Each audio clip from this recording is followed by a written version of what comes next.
882. I wanted to talk more about that warning that's going out to mums and dads today. The Australian Federal Police are warning parents not to post photos of their kids on their first day of school next week without locking down their privacy settings.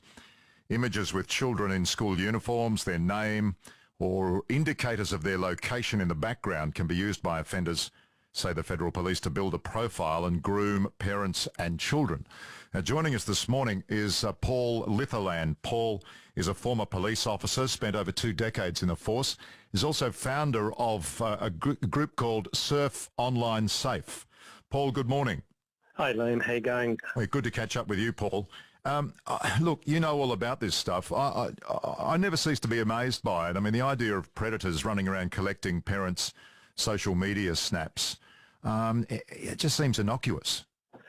Yeah, mate, it's something that's been going on for a number of years now, Liam. Obviously, with the onset of the growth of the internet, it's the big thing for me, and where this warning comes out, and it happens every year, and it's almost every year myself. I've got to give that sort of same reminder. It's just that linkability of our photos and the ease of which you can sort of not only identify obviously what school a kid goes to by just the uniform they're wearing, but you can look at other images, you can link, almost map out a resume as such as to where a child might regularly go or regularly inhabit. So this is where a lot of the fear does come into play in regards to educators and police, because it's just so easy to find out information about people online, and having such identifiable photos readily viewable are pretty much a goldmine for predators, as we talk about in this case. So Paul, what are these potential pedophiles doing? They're sort of collecting their own individual folios of ID for the children, and then they go into if the kids have an active social media channel themselves or a platform of some description, they go into that, do they? And then they try and establish communication, et cetera, et cetera.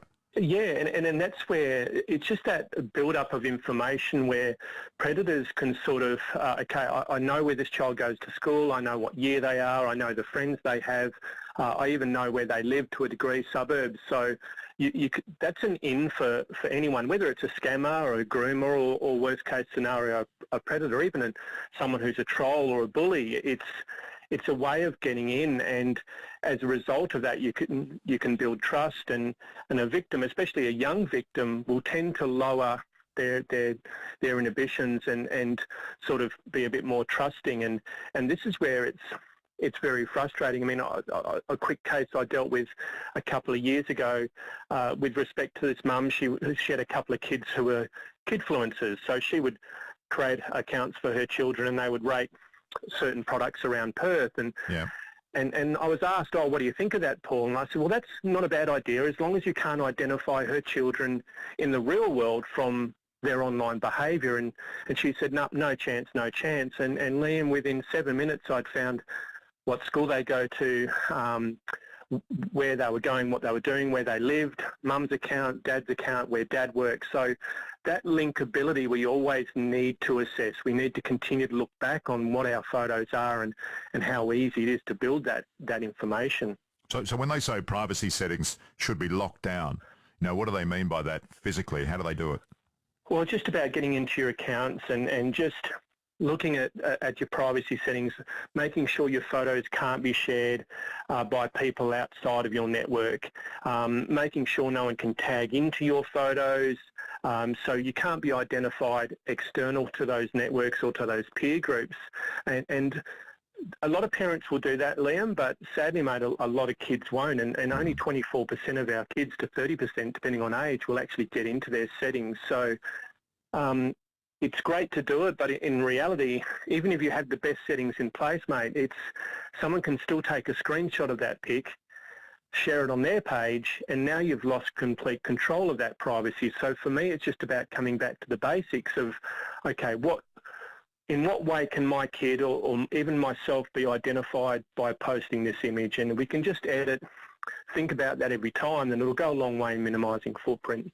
Yeah. You're around this all the time, so it's easy to get cynical, I suppose. But can you be too paranoid about this? I mean, I think you can, yeah. And And that's what I'll say. I mean, there's some people are out there going, okay, stop this, don't do this, don't do that. You can still have photos online. You can still interact with your peers and your mates.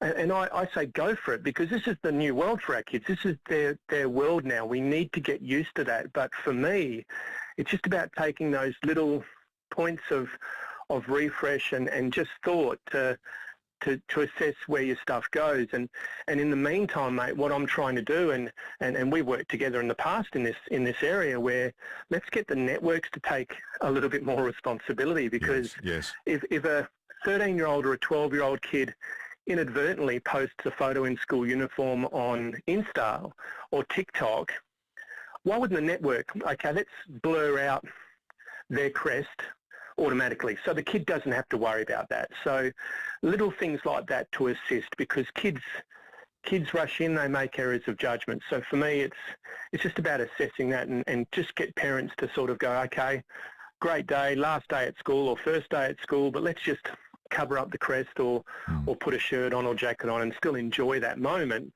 without giving away so much information. Yeah, look, I know this might be a bit old-fashioned, but I think about back in the old days, so the companies, the manufacturers, for instance, take tobacco companies, right? They face huge fines and problems if they find they're being sold or distributed or marketed, specifically marketed to young kids. Yep. Now, potentially, these problems are much, much worse than that, and yet these companies, the social media companies, aren't held to account. And that's the problem we have, and this is why. I mean, cyber safety is a great words, Liam, and I respect that. But this is why I call it internet awareness. From my perspective, is just get our users to understand, because in reality, the networks, there's no real legislation governing that. The tobacco companies, car companies have to build products which are safe, but our networks aren't doing that. So this is what I'm trying to fight for now, to continue to get these networks to take a little bit more responsibility, because our kids are using, and yes, some would say they shouldn't be on it, they shouldn't be doing this, but they are. So we almost need to concede defeat there. So with the right education, we can still help them. But for me, yeah, it's just about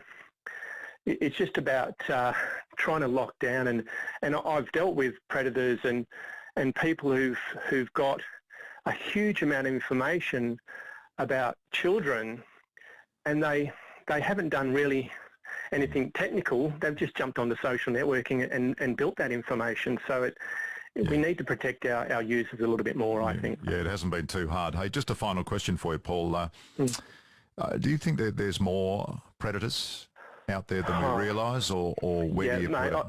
I get this question a lot, and I do. I honestly don't believe there's more predators out there as such, Liam, but what I do believe has changed significantly in the last 10 or 12 years is those predators who are out there, mate, have access to so many more kids now because of the online world.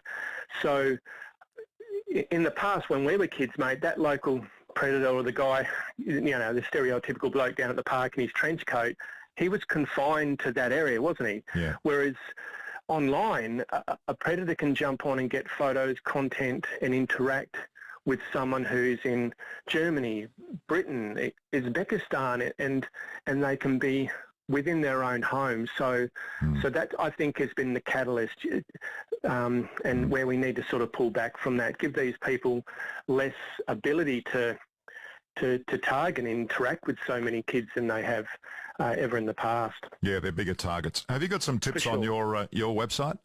Yeah, mate, it's surfonlinesafe.com.au, and anyone can drop me a line there, and happy to give advice, and anytime. surfonlinesafe.com.au. That's the one. Good on you, Paul. Thanks for the chat today. Good to talk to you again, mate. All the best. You too. Paul Litherland, former police officer here in WA for 20-odd years and founder of Surf Online Safe. On the morning